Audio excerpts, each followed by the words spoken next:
Buenos días a la población, otro miércoles más con ustedes, en esta ocasión con visitas de dos personalidades importantes dentro de lo que es el trabajo con infancias.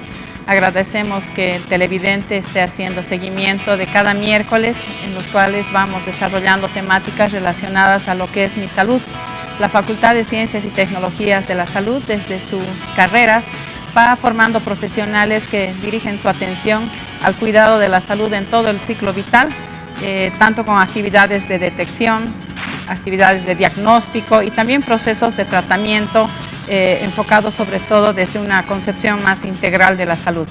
En ese sentido, me gustaría dar la bienvenida a Ivana Calle, ella directora regional de UNICEF, que en este caso nos acompaña precisamente para poder comentar toda la actividad que viene desarrollando esta organización en pro de la infancia, y tenemos conocimiento que este mes es algo especial porque hay actividades que van a tener bastante importancia y relevancia en nuestro contexto. Ivana, bienvenida. Muchas gracias, Ivonne, y un saludo a las personas que nos están viendo. Nos gustaría que nos comentes qué actividades tienes previstas. Bueno, gracias por la oportunidad. Como bien decías, la siguiente semana, el lunes 12 de junio y martes 13 de junio, tenemos unas actividades precisamente vinculadas para posicionar a la primera infancia como esta parte de la vida fundamental que tenemos las personas para desarrollarnos, ¿no?, en todo nuestro potencial. Y no solo la persona, sino también las sociedades. El lunes a las 14:30 en el Cine SAS estamos proyectando una película que se llama El Comienzo de la Vida. El Comienzo de la Vida es una película que se ha filmado a nivel internacional, recuperando historias de varios países latinoamericanos, europeos, etcétera, de la experiencia que es nacer y crecer. Es una película donde vamos a poder ver testimonios de madres trabajadoras, de madres profesionales, de madres solteras, padres, abuelos, científicos, médicos, psicólogos, etcétera, que nos van a hablar de cuán importante es el cuidado de los niños pequeños. Esperamos que puedan asistir a la proyección de la película. El ingreso es libre. Lo único que tienen que hacer es acercarse al Cine SAS y recoger su entrada, que se la dan solamente a pedido. Entonces los esperamos, quedan invitados. El martes 13 tenemos otra actividad que es un poco más académica. Se va a llevar a cabo en el domo de la Facultad de Medicina a las 6 de la tarde. Vamos a contar con la presencia de un especialista neurólogo en primera infancia que nos va a presentar unos últimos datos, investigaciones sobre el desarrollo de la primera infancia. Van a estar médicos haciendo comentarios. Es una actividad que estamos organizando con el Servicio Departamental de Salud, el Servicio de Gestión Social, está la Universidad de San Francisco Javier, la Facultad de Medicina, la Facultad de Ciencias y Tecnologías de la Salud. Entonces son varios actores interesados en abrir el espacio de discusión y de conocimiento sobre el tema de primera infancia. Entonces, los que quieran participar también es de libre acceso, el martes a las 6 de la tarde en el domo de la Facultad de Medicina. Bien, Ivana, me gustaría que nos comentes para poder justamente provocar atención en las madres que en este caso nos escuchan, y que seguramente padres y madres de familia junto a los niños pudieran asistir a esta película. Sí. Que nos comentes un poquito, ¿qué nos puedes hablar acerca de si hay coincidencia, por ejemplo, entre los testimonios de los profesionales y los testimonios de los padres de familia, o es que de repente padres de familia tenemos una idea y los profesionales están trabajando sobre otras cuestiones completamente distintas? Sí. Sí, evidentemente yo creo que, y los datos también nos dicen, hay una brecha, ¿no? Lastimosamente hay una brecha. UNICEF ha hecho un estudio sobre el cuidado de la primera infancia y cómo los padres cuidamos a los niños y las niñas pequeñas. Y este estudio nos ha dicho que solo el 30% de los padres y las madres les hablamos, jugamos con ellos, les conversamos, les acariciamos. Entonces, los padres de familia en esta época de la vida no le estamos dando la importancia necesaria del estímulo que necesitan los niños y las niñas en esta edad. Y por otro lado están los profesionales, que hay grupos muy interesados en promover que precisamente esta edad es prioritaria para el desarrollo de la persona, ¿no? Y están interesados en posicionar los nuevos hallazgos de las neurociencias, de la salud, de la nutrición, ¿no? Como parte fundamental para que los niños y niñas desarrollen todo su potencial, su inteligencia, sus capacidades. Entonces, es necesario acercar a los padres y las madres de familia con los médicos, los psicólogos, los pedagogos, etcétera, para que encuentren, ¿no?, un lugar de conversación, de desarrollo, de conocimiento, y que los padres y las madres podamos aprender mejor a contribuir con el desarrollo de nuestros niños, ¿no? Me parece muy interesante lo que nos comentas. Sin duda, para quienes estamos desarrollando tareas y actividades que tienen que ver con el cuidado del desarrollo del niño, estos datos que recoge UNICEF pues nos aportan mucho a la explicación y a la comprensión de cómo trabajar esta temática e ir orientando los procesos también de formación a los estudiantes, ¿no? Muchas veces hemos escuchado hablar de la palabra apego, de la palabra vínculo, la teoría también así lo dice, de la importancia del tocar, mirar, mecer, lo que tú señalabas, ¿no es cierto? Y de pronto vemos que cada vez más se consolida y se ratifica la importancia de esta primera infancia y esos 3.000 días de vida del niño, a los que hace mucha mención la UNICEF, justamente en pro de que podamos luego tener un desarrollo más saludable, más integral de la persona y luego de la familia y una comunidad, como bien decías. Y me gustaría enlazar este conversatorio que estamos sosteniendo con la participación del director de la Fundación Treveris, Ader Barrón, quien me gustaría que nos dé su criterio acerca de cómo es la experiencia de Treveris respecto de lo que es el trabajo con infancias. Gracias, Ivana. Mucho gusto. Muchas gracias por la invitación. Bueno, la Fundación Treveris hace 45 años viene trabajando en lo que es básicamente el apoyo para el acceso a educación en el área rural y en una cadena de internados que ha desarrollado en el tiempo, donde tenemos niños a partir de los 5 años arriba.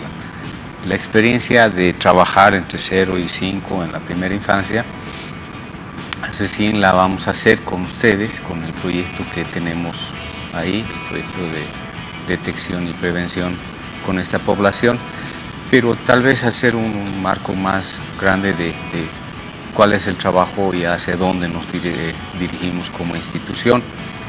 Estamos como 6 años trabajando en el apoyo a personas con discapacidad en el área rural y hemos empezado primero identificando a las personas con discapacidad, viendo de que ellas puedan organizarse, agruparse, capacitarse, formarse, hacerse visibles ante la sociedad.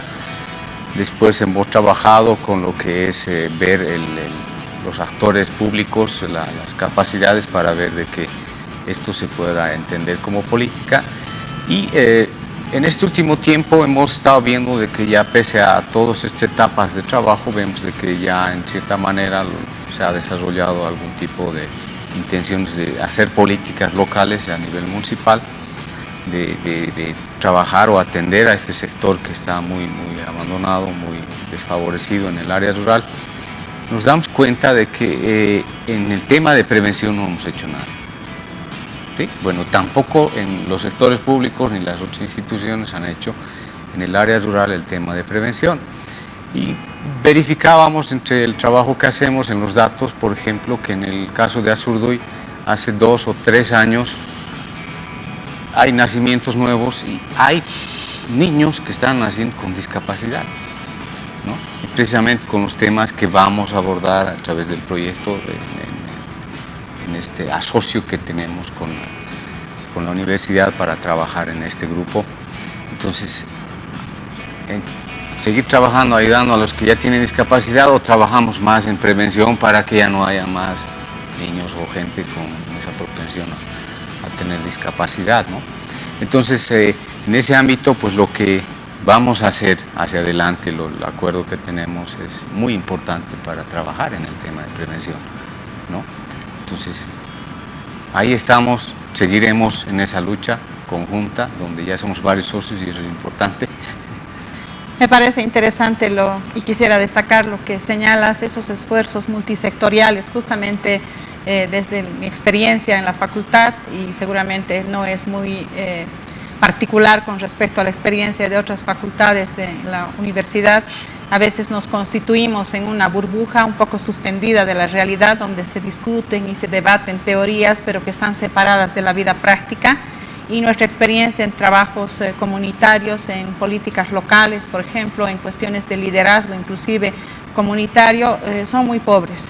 Y en ese sentido es que preferimos muchas veces replegarnos, comentábamos extra estudio, que a veces nos replegamos alrededor de la Plaza 25 de Mayo y hacemos evangelizaciones donde no necesariamente, en este caso, caben, ¿no? De alguna manera la población tiene acceso en los centros de departamento, municipios, a la atención primaria. Sin embargo, como tú bien señalas, la experiencia de Treveris en ese sentido nos sirve muchísimo, ¿no?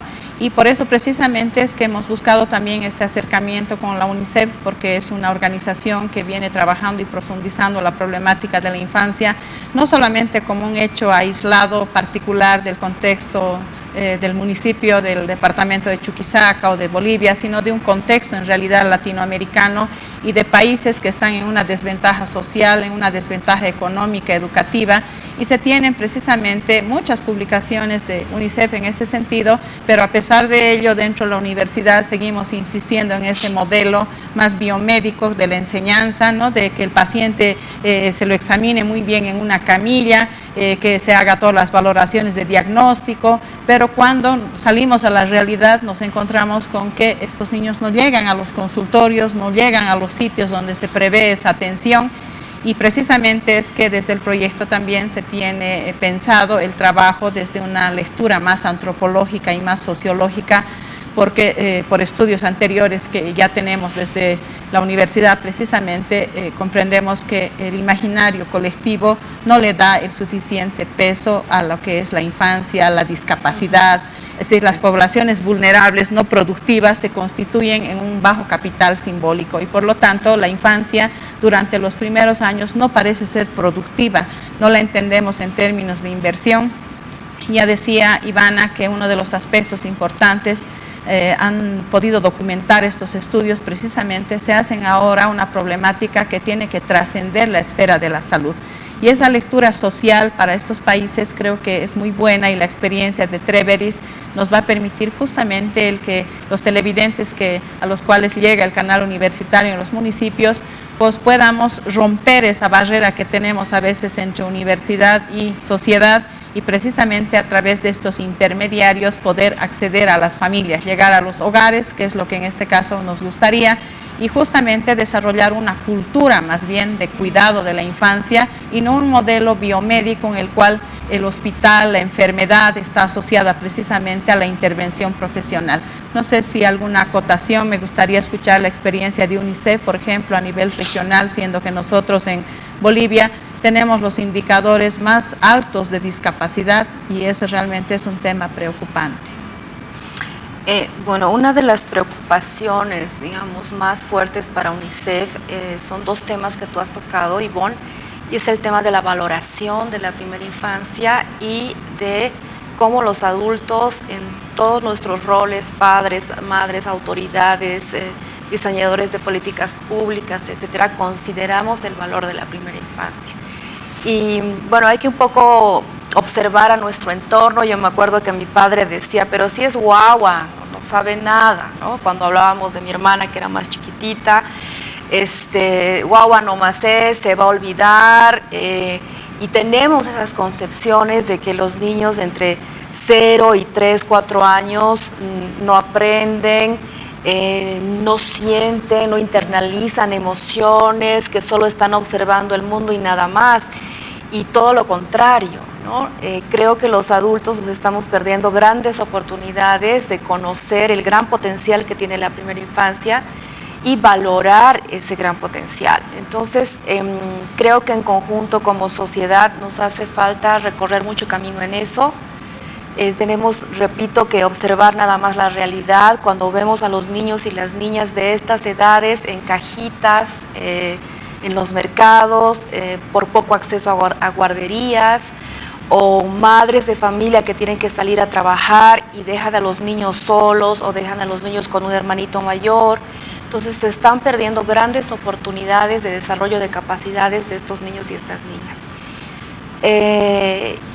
Y bueno, lastimosamente creo que como conjunto necesitamos avanzar en esa valoración y que la primera infancia sea protagonista de las políticas públicas que hay en los estados, en los países, y no solamente en cuestión del diseño de la política, sino en la inversión, ¿no? Invertir en primera infancia puede traer muchos réditos al país, en desarrollo, en economía, en progreso, etc.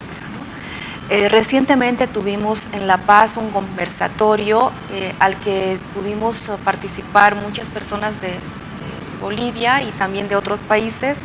Estuvieron presentes, por ejemplo, la viceministra de Educación de Cuba, estuvo un experto en política pública de la infancia de la Argentina, y precisamente nos comentaban estas experiencias que tú decías que hay en otros países sobre primera infancia. La experiencia de Cuba es muy atractiva porque es muy antigua, tiene más de 30, 40 años en política pública en primera infancia, y ellos recuperan toda esta experiencia en sentido de que invertir en esta primera etapa les ha dado muchos réditos, ¿no? Si en esta etapa de la vida, de 0 a 3, a 4, a 5, el Código Niño, Niña, Adolescente en Bolivia dice de 0 a 6, hay inversión, hay estímulo, hay apego, hay más niños que son exitosos en la escuela, por ejemplo, ¿no? Ya no hay tantos aplazados, ya no hay tantos repetidos, no hay abandonos, hay más éxitos en la escuela básica si en esta etapa de los niños son bien cuidados, queridos, etc. Lo mismo en secundaria, o sea, si el niño es bueno en básico, va a ser en secundaria. Entonces, también se han mostrado datos, por ejemplo, un médico hablaba en el conversatorio de que nos quejamos demasiado de la delincuencia juvenil, nos quejamos de las adicciones, etcétera, pero no pensamos que en esta etapa de la vida, la primera infancia, también es un lugar donde esos temas se gestan, ¿no? Se pueden gestar. Entonces, yo creo que es un llamado de atención para todos y todas, empezar a tomar mucho más en serio nuestro trabajo sobre primera infancia. Sí, creo que ese aspecto de la política pública, luego traducida en un apoyo económico efectivo, quizás ese es el paso que todavía nos cuesta dar, en el sentido de que si bien se ha mejorado y se ha optimizado, precisamente señalaba solo que hace al código de niño-niña, tenemos también algunos vacíos en cuanto a lo que es la evaluación, precisamente para la detección oportuna en los primeros 12 meses de vida, ¿no? Que en realidad es un procedimiento bastante simple, podríamos decir, con el apoyo de la Escuela Superior de Negocios, ESAM. Precisamente en la pasada gestión se hizo un diagnóstico en los departamentos del sur. Se sumó a este diagnóstico el trabajo desarrollado en Santa Cruz, y precisamente lo que se pudo verificar era que durante los primeros 12 meses de vida los niños no son diagnosticados oportunamente. Ya señalaba Ader que se trabaja no efectivamente, pero se pone más énfasis quizás en la discapacidad, en la atención terciaria, pero la atención primaria, y hoy para muchos autores llamada más bien ultra temprana, en el sentido de que realmente se da desde el propio proceso de la concepción y la construcción de una cuna simbólica, cuando posiblemente dos adolescentes establecen una relación afectiva, pero no pensaron que esto iba a terminar en la gestación y el nacimiento de un niño, ¿no? Entonces, cuando no hay ese simbólico de esperar al hijo, que a veces los adolescentes inclusive juegan, dicen te regalo este peluchito, va a ser nuestro hijito, es decir, hay una construcción de un algo que se va a crear entre dos personas, un vínculo especial.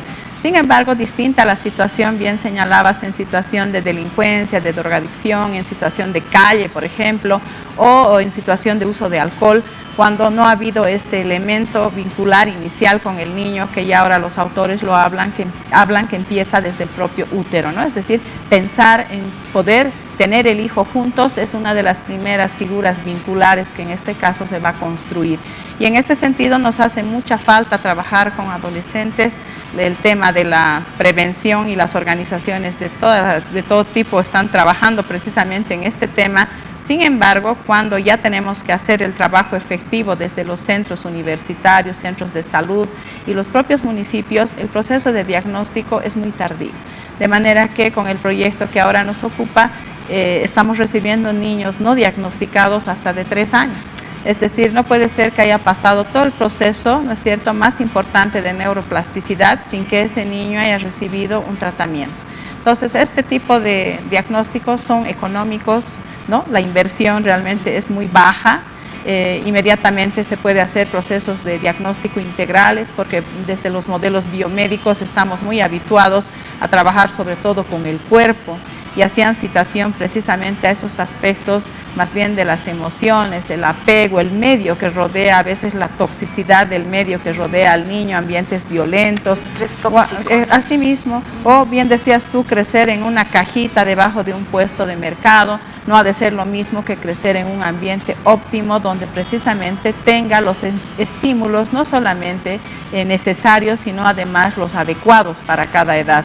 Y en ese sentido es que los padres, ¿no es cierto?, necesitamos educar a los padres.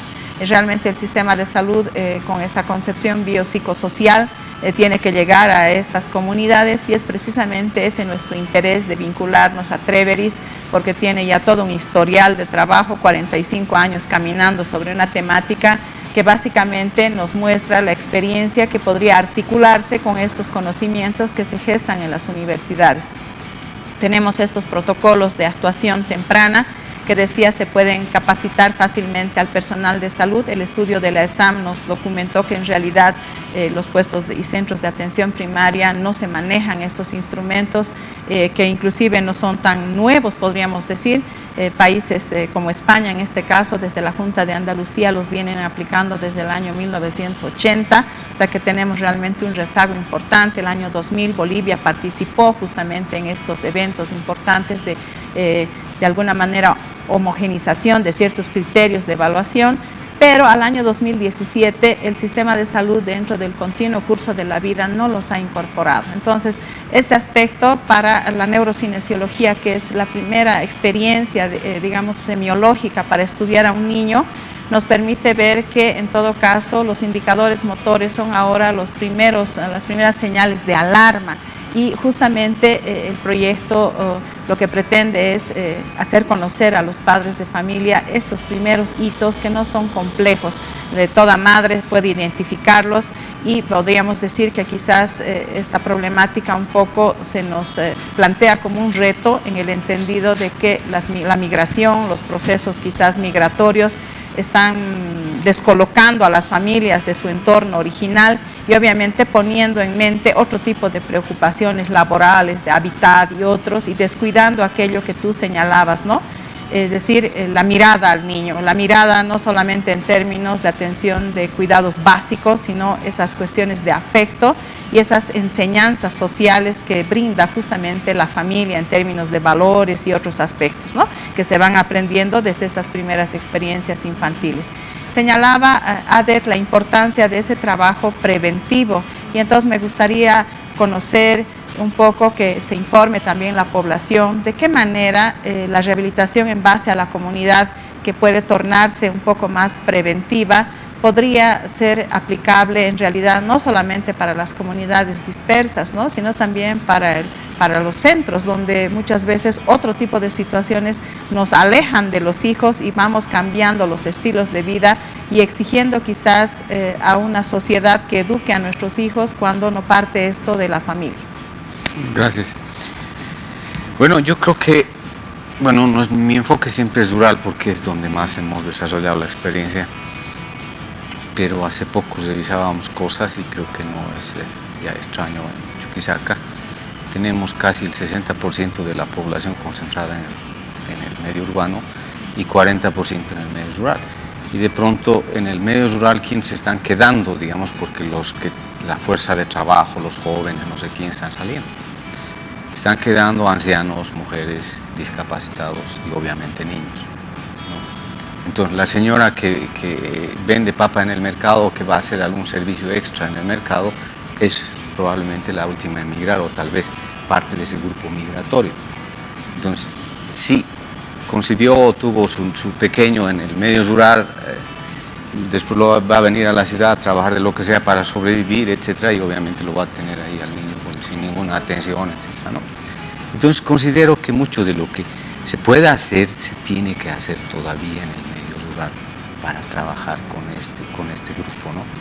Antes de que la señora llegue sin el conocimiento, sin la oportunidad, sin nada, y con el niño y la necesidad de trabajar, ¿qué hacemos para que primero tenga un parto asistido allá en el medio rural? Para que tenga mínimamente condiciones de alimentación que le permitan tener un niño con condiciones saludables y otros factores más, que ahora ya son varios los temas que se están convergiendo y que están expulsando a la gente. Aunque parezca mentira, somos, toda la gente que viene del área rural acá, son refugiados ecológicos, porque de pronto los cambios climáticos los está ahuyentando. O sea, cultivan, pero ya no cosechan mal porque las condiciones climáticas ya no lo han permitido. Entonces la familia empieza a dispersarse, se va a ir el varón primero a buscar dónde, después llamará al resto de la familia y en el medio rural se está quedando, o sea, esa gente, y ahí viene la pregunta, ¿no? No intentaríamos hacer mucho de esa intervención, no solo en el caso de estos niños de la primera infancia, sino también de toda aquella gente que está quedando, porque son los que tienen que hacer teóricamente desarrollo en el medio rural antes que se vengan toditos acá y tengamos un medio rural con canchas de pasto sintético, con coliseos, con escuelas, con todo, pero sin gente, ¿no? Entonces hay un tema bastante complejo que nosotros estamos, bueno, en toda la experiencia de trabajo y viendo y ahora cómo ayudamos. Debemos trabajar con la señora que se ha quedado, con la persona con discapacidad y ojalá ellos no muy pronto salgan a la ciudad. Entonces en el medio urbano hay la asistencia necesaria, no tal vez la óptima, pero hay, digamos, ¿no? Para que atiendan. Pero en el medio rural, ¿qué? ¿No? Entonces hay una disparidad muy marcada y está haciendo que se venga la gente, ¿no? Entonces por ahí hay un tema muy complejo que hay que verlo y eso amerita sentarse instituciones de todo tipo, privadas, públicas y la universidad, por supuesto, y qué hacemos para allá antes que se venga todo el problema acá y además ya tal vez tarde para intervenir, como ustedes decían, si ya llegó un niño con 3 años y no ha intervenido, no se ha hecho nada. Entonces, claro, y el otro tema es lo que planteabas, la experiencia ya en el EDBC, ¿no? Es la rehabilitación basada en la comunidad que sí estamos haciendo, pero topando con ese inconveniente, ¿no? Y su esposo ya se ha ido a Santa Cruz, tiene 2 o 3 hijos, de los cuales 2 son discapacitados. Caray, ¿y qué pasó? ¿No? Azurduy o Sopachuy, más del 10% estimamos que hay de personas con discapacidad. Aunque parezca mentira, ya salió dada, etcétera, pero todavía hay problemas emergentes de la falta de yodo en algunos niños que están naciendo. Y eso se puede solucionar muy simple, ¿verdad? Y eso es mejorando un poco de su alimentación y a lo mejor arreglamos. Pero esa es la realidad. Está la señora con los 2 chiquitos o los 2 niños con discapacidad.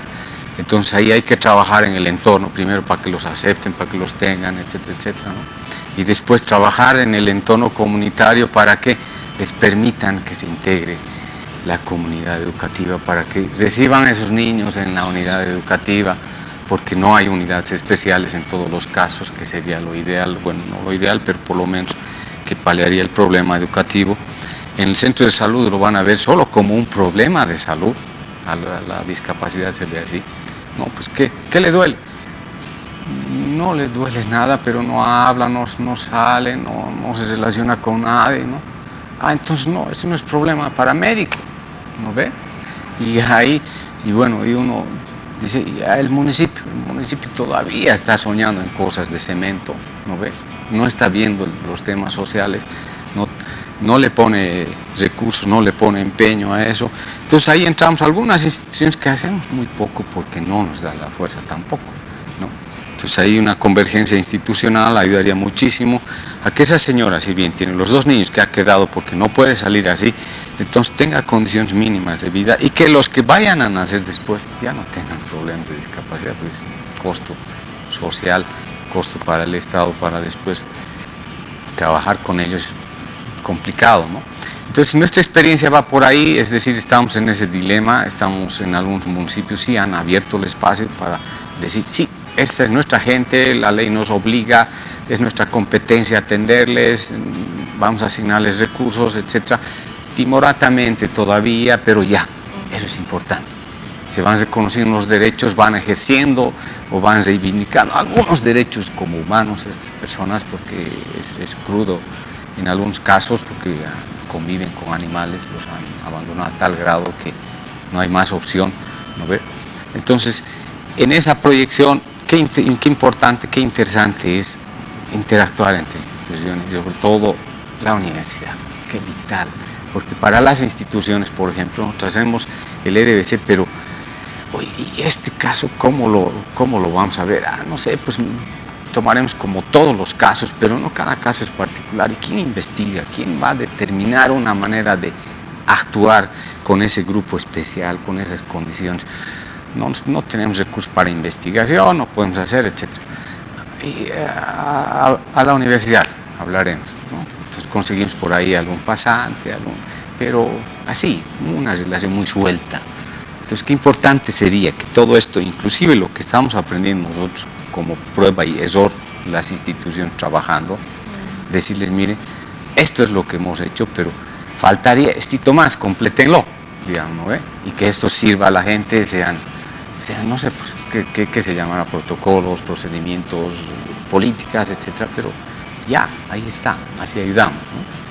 Creo que el aspecto que señalas acerca del diálogo de instituciones en todos los conversatorios siempre surge, ¿no? Depende más de la voluntad de las instituciones el poder articular esfuerzos. Por ejemplo, el caso que hacías mención de toda la experiencia del trabajo basado en la comunidad, que ya lo decía, desde los espacios de la universidad no lo tenemos muy fortalecido precisamente porque nacimos con esa concepción más de una biomedicina en el ámbito de la salud, ¿no es cierto? Y que quizás ahora la política SAPSI un poco nos da un sacudón. Algunas experiencias de trabajo en términos de investigación con los médicos SAPSI hemos tenido y realmente cuesta dejar la cabeza de consultorio, de hospital, ¿no? De llevar al paciente a una reclusión en estas 4 paredes, cuando en realidad la reconfiguración de salud y enfermedad es muy distinta en las comunidades y en realidad ahora bien decías, ya no podemos hablar solamente de espacios rurales, sino de que la ciudad se está constituyendo ya en un escenario donde ya no podríamos hablar de gente citadina y gente rural o urbana, porque hay un flujo bastante importante de gente que vive ciertos días en la ciudad, pero en realidad tiene su vivienda, tiene su actividad inclusive de agro todavía dentro de las comunidades. Y en ese sentido estas poblaciones quizás son las más vulnerables, las más confundidas, porque a fin de cuentas se van planteando otro tipo de problemáticas, por ejemplo respecto al inquilinato, que también es un gran problema de cómo crecen los niños en este tipo de ambientes que no son los más propicios, donde no pueden hacer uso pleno de sus derechos como niños, ¿no? Y creo que otro aspecto que me parece también importante mencionar es todo ese trabajo que tiene que ver con la educación a las familias, es decir, la parte de no solamente educar al padre, a la madre, sino también inclusive a las autoridades que toman decisiones. Los esfuerzos universitarios y de las organizaciones que están trabajando finalmente acaban, ¿no es cierto?, apoyando durante un periodo. Este proyecto, por ejemplo, va a tener un determinado ciclo. Sin embargo, el trabajo en realidad de la política pública y las organizaciones destinadas desde el Ministerio de Salud son las que tienen que tomar más conciencia de la problemática a la que hacemos mención, porque evidentemente el estudio que finalizó en otra parte de sus acápites señalaba precisamente que el equipo de salud sigue formado por el personal de medicina y el personal de enfermería.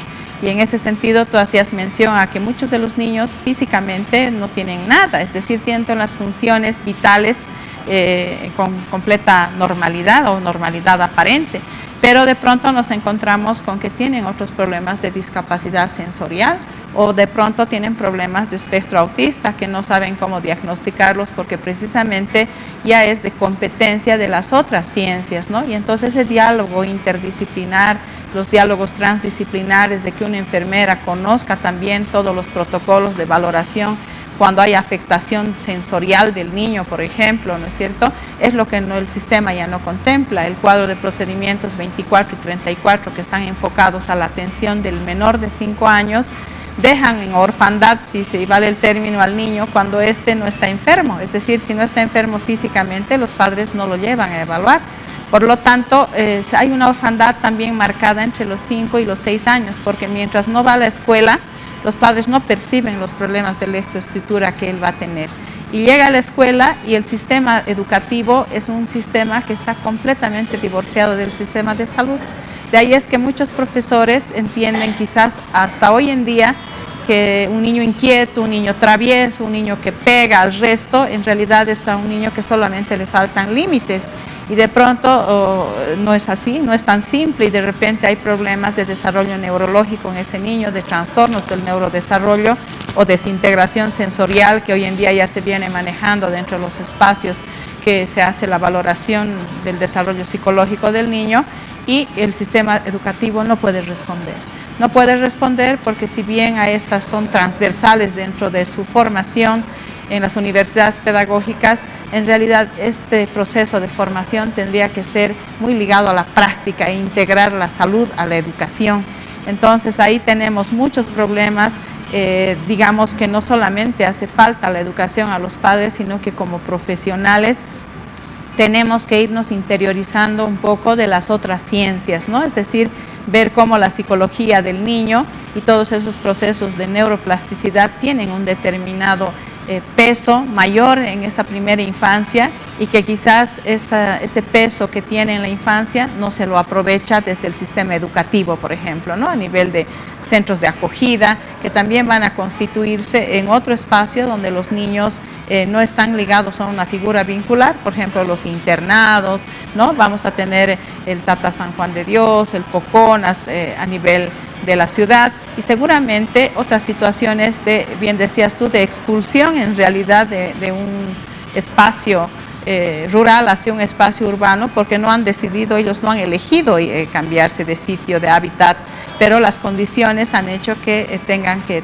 salir de su entorno familiar y finalmente terminar en un espacio que no se lo puede apropiar en una o dos generaciones. Entonces este espacio prestado comporta no solamente una serie de un sistema de valores, de crianzas, de formas de trabajo que tampoco, por ejemplo, se ha documentado, ¿no? No sabemos cómo se trabaja el apego, por ejemplo, en las comunidades rurales, donde quizás tocarse, mecerse, acariciarse, no sean prácticas muy cotidianas, sino que se van tejiendo a través de otras formas de comunicación, pero que de repente comunitariamente se podrían hacer precisamente esos rescates para ver y seguramente optimizar en algún caso, porque para muchos padres, por ejemplo, el besar a los niños, a los hombrecitos en particular, ¿no es cierto?, no está bien visto, es decir, mimarlos, por ejemplo, en términos de no romper límites, sino dar manifestaciones de ternura, de cariño, son cosas que hay que ir rescatando precisamente para ir conservando y algunas seguramente redireccionando en torno precisamente de que algunas van a constituirse en base justamente de los problemas más tarde de género precisamente y de la cuestión del machismo que muchas veces se lo va consolidando desde estas primeras edades infantiles cuando los niños tienen que ser a veces forzados a reprimir sus emociones de miedo, de quizás de obligación social a que tengan que ser los más fuertes, a que no tengan que llorar, por ejemplo, ¿no es cierto? Y vamos reconfigurando desde muy pequeños estos problemas que nos gustaría poder enmarcarlos dentro de una visión más de mirada en la comunidad. En esa comunidad grande, que en todo caso la vemos así muy dinámica, muy funcional en determinado periodo cuando, por ejemplo, ellos regresan a su casa, pero esa funcionalidad luego se ve rota cuando muchas veces estas situaciones hacen que los padres ya no retornen a la comunidad, ¿no es cierto? Y se vean las madres precisamente en situación de sobrevivencia, porque en la mayor parte de los casos la fuerza de trabajo está puesta precisamente en los hombres, ¿no? No sé si alguna cosa quisieran comentar, algo que todavía nos permitiría ir dando información a la comunidad para que nos espere los siguientes miércoles, que precisamente vamos a tener oportunidad de volver a conversar, porque un tema tan amplio, decían ya ustedes, es muy complejo, y seguramente vamos a tener invitados de distintas instancias con la idea de ir debatiendo, conversando sobre esta problemática. Tal vez reiterar la invitación, Ivana. Sí, bueno, sí, muchas gracias nuevamente. Les esperamos el lunes 12 de junio a las 14:30 en el Cine SAS. Es la entrada libre, pueden recoger sus pases desde hoy en la boletería. Es una película que se llama El comienzo de la vida, donde vamos a poder ver precisamente lo que estamos hablando, ¿no? Cuán importante es que políticos, planificadores, psicólogos, comunidad en general, pongamos nuestra atención en esta primera etapa de la vida, porque es fundamental para todos y todas, ¿no? Es una película con testimonios y con también alguna evidencia científica de que nos demuestra que todos tenemos una responsabilidad en el desarrollo humano y de los niños y las niñas.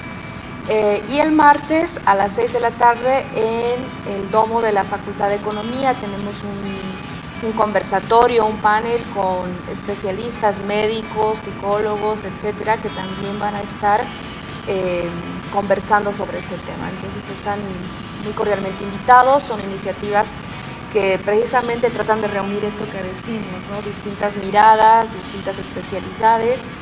En la película la estamos presentando con el Servicio Departamental de Gestión Social, que está interesado también en sensibilizar sobre este tema. Y el evento del martes en la universidad están participando la Universidad San Francisco Javier, la Facultad de Medicina, la Facultad de Ciencias y Tecnología, UNICEF, el CEDES, y bueno, esperamos contar con la presencia de todos ustedes. Es decir, que este evento del día martes se desarrolla en el Domo de Medicina, sí, en la calle Urriola-Goitia, ¿no? Exactamente. Bien. Sí. Ader, quisiera que invites pues a la población a que pueda informarse también de la actividad que tiene Treveris dentro de los municipios. Muchos de los que nos están escuchando y seguramente también carreras universitarios en este caso, tienen experiencias de trabajos desde asignaturas en las comunidades. Yo recuerdo en algún momento haberme acercado a la Facultad de Economía precisamente porque, bien ya lo decías, esta problemática en realidad es bastante multireferencial, tiene muchos ámbitos desde los cuales tendríamos que ocuparnos, entre esos, por ejemplo, la Facultad de Agronomía, y bueno, pues los universitarios muchas veces se forman en esa unidisciplina, ¿no? Es decir, si estoy estudiando medio ambiente, tengo que ocuparme solo del medio ambiente sin pensar en que ese medio ambiente podría repercutir sobre las otras dimensiones del ser humano. Y los profesionales del ámbito de la salud, los psicólogos, también muchas veces creemos que todavía, como en los periodos de Freud, el paciente nos va a visitar y va a estar sentado frente a nosotros, ¿no? Y a veces ese paciente nunca llega. Entonces me gustaría, desde tu experiencia como director de Treveris y a la vez como docente universitario, ¿cómo ves ese proceso también de convocatoria e invitación a que los estudiantes no simplemente se aboquen a la lectura de los textos, al rendir exámenes y a compartimentalizar la ciencia, ¿no? Bueno, también es un tema bastante grande, pero bien de modo concreto y un poco desde la perspectiva de docente, más bien voy a decir. Muchos de los problemas sociales son ignorados por la universidad. Creo que haríamos una formación más contextualizada en tanto nos sientamos parte de los problemas de la gente. Porque si solo vemos que el problema de las señoras que venden en el mercado es un problema de las señoras que venden en el mercado y la universidad solo tiene que formar profesionales, no tiene ningún sentido, y creo que es tiempo en el que debemos detenernos y decir, bueno, o somos para servicio A o sencillamente estamos formando profesionales que ni siquiera están identificados con su realidad, porque los profesionales que llegan al medio rural de pronto, aunque han salido de ese entorno, pero por el proceso de enseñanza-aprendizaje, ya no se vuelven a identificar con su gente en muchos casos, o con la problemática social, ¿no? Entonces dicen, no, ese tema lo tengo que ver en el libro, cuando en realidad es, bueno, a ver, ¿qué problemas hay? El problema de la discapacidad, el problema de los niños de 0 a 5 años. Ese es problema no solo de la sociedad, es problema de la universidad. En tanto, así se asuma el reto, creo que sí vamos a decir, si es problema nuestro, debemos trabajar en solucionar. Que no se está haciendo desde mi perspectiva, desde mi punto de vista. ¿No ve? Las 3 misiones de la universidad: investigación, docencia y transferencia. Hacemos investigación para enseñar, hacemos investigación para transferir, entonces por ahí hay harto que hacer.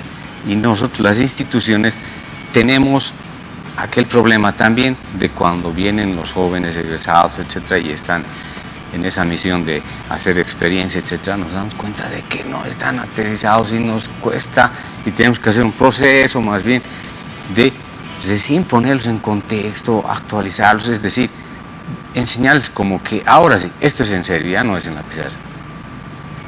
¿No ve? Por ahí hay varias cosas, pero bueno, son temas que todavía se pueden hablar, y dentro del proyecto que vamos a trabajar de modo asociado, entonces lo haremos, veremos en qué medida como institución también, ya desde la perspectiva institucional, podemos ayudar a que esa concepción cambie de formación de recursos humanos.